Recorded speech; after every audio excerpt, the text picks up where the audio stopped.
Good morning everyone. आप लोग हैं आर के रंजन इंग्लिश क्लास में। और आज आप लोगों का ग्रामर का एक बेहतरीन टॉपिक है, उसी को हम लोग आज डील करेंगे। ठीक है। जैसा कि आप लोग जानते हैं, क्यूटी, इस टॉपिक को हम लोग शॉर्ट में क्या कहते हैं बाबू? क्यूटी कहते हैं। इसका फुल फॉर्म जानिए। इसको बोलते हैं हम लोग क्वेश्चन टैग। सॉरी, इसको हम लोग बोलते हैं क्वेश्चन टैग। क्वेश्चन टैग ये आपका टॉपिक का नाम है। और क्वेश्चन टैग का जो क्वेश्चन होगा उसके अंत में साइन ऑफ क्वेश्चन बिल्कुल रहेगा। और जहाँ पर ये लगता है वहाँ पर इसका हिंदी जो बनेगा वो बनेगा न। एक सेंटेंस को आपको दिखाते हैं। एक क्वेश्चन है, छोटा सा क्वेश्चन है, ही इज गुड, और यहाँ पर एक कॉमा है और ये आपका खाली स्पेस है। इसको जो हम लोग बोलते हैं सेंटेंस बोलते हैं। ये हम लोगों का सेंटेंस है। और ये जो खाली स्थान बचा हुआ है इसी का नाम है क्वेश्चन टैग, जिसका हिंदी आने वाला है नौ। और इसको हम लोगों को भरना है। भरने के लिए ट्रिक है, हम लोग उस पर काम हम लोग करेंगे। कैसे काम होगा हम बताएंगे आपको। सबसे पहले तो जो हमारा हेल्पिंग वर्ब होता है उसको हम लोग निगेटिव में लेते हैं। तो इज का जो निगेटिव होता है वह होता है इजंट। और ही का जो प्रोनाउन होता है वह ही होता है।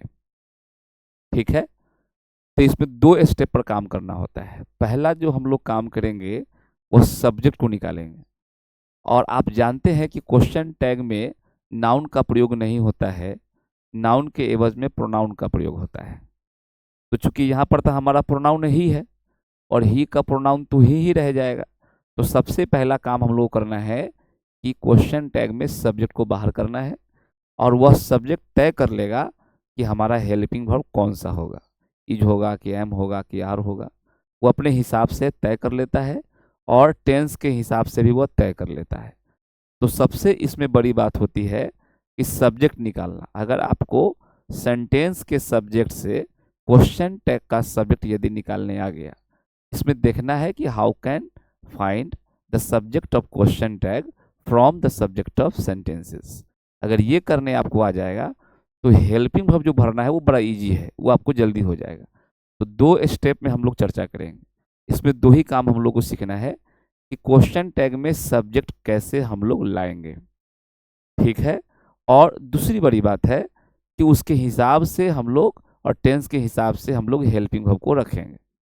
जिस बच्चे का नाउन यदि बढ़िया है तो वो सब्जेक्ट निकाल पाएगा, क्योंकि प्रोनाउन जो निकलता है वह नाउन के जेंडर, पर्सन, केस के हिसाब से निकलता है कि आपका नाउन जो है वो किस जेंडर में है, किस पर्सन में है और कौन से नंबर में है।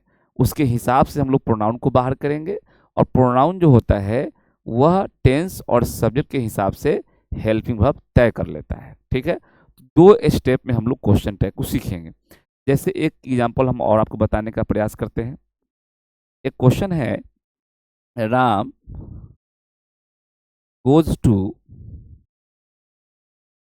पटना। ये हमारा क्वेश्चन है, ये हमारा क्वेश्चन है। अंत में आपका रहेगा क्वेश्चन मार्क्स। तो सबसे बात हमने पहला किया कि ये आपका सब्जेक्ट ऑफ द सेंटेंस है।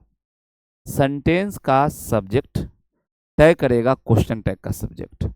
तो सेंटेंस का जो सब्जेक्ट है वो राम है और राम का जो प्रोनाउन होता है वह ही होता है। सबसे पहला काम कि हम लोग क्या करेंगे कि how can find the subject of question tag according to the subject of the sentence. Sentence का जो सब्जेक्ट है वही तय करेगा कि क्वेश्चन टैग का सब्जेक्ट क्या होगा। तो एक बात हो गया। दूसरी बात देखिए, यहाँ पर हमारा टेंस क्या है। ये जो टेंस हम देख रहे हैं वो V5 है। इसको बोलते हैं प्रेजेंट इंडेफिनिट। इसको आप प्रेजेंट सिंपल भी कह सकते हैं। तो प्रेजेंट इंडेफिनिट में हमारे पास दो हेल्पिंग वर्ब होता है। आप टेंस से आप जानते हैं, टेंस में आप ये चीज़ को सीखे होंगे। टेंस में सीखे होंगे कि प्रेजेंट जो सिंपल होता है, इसका स्ट्रक्चर V1 या V5 प्लस ऑब्जेक्ट होता है, और इसका जो हेल्पिंग वर्ब होता है वो दो गो होता है, एक डू होता है और एक डज होता है। तो आप बताइए कि राम का जो सब्जेक्ट हुआ है वो ही हुआ है, तो ही क्या लेगा? ही तो डू लेगा नहीं, ही डज लेगा, क्योंकि ही आपका सिंगुलर सब्जेक्ट है, और सिंगुलर सब्जेक्ट में सिंगुलर वर्ब लगता है। और सिंगुलर वर्ब की क्या पहचान है? सिंगुलर वर्ब उसे कहते हैं जो V5 पोजीशन में होता है, इसी को सिंगुलर वर्ब कहा जाता है। और एक बात याद रखेंगे, जहाँ पर एस लगा रहता है उसको एस फॉर सिंगुलर से आप याद रखेंगे।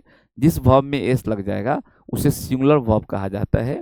एस फॉर सिंगुलर आप याद रखेंगे, इसे हम लोग V5 के नाम से भी जानते हैं, और इसका एक और नाम होता है, उसका नाम होता है एस फॉर्म।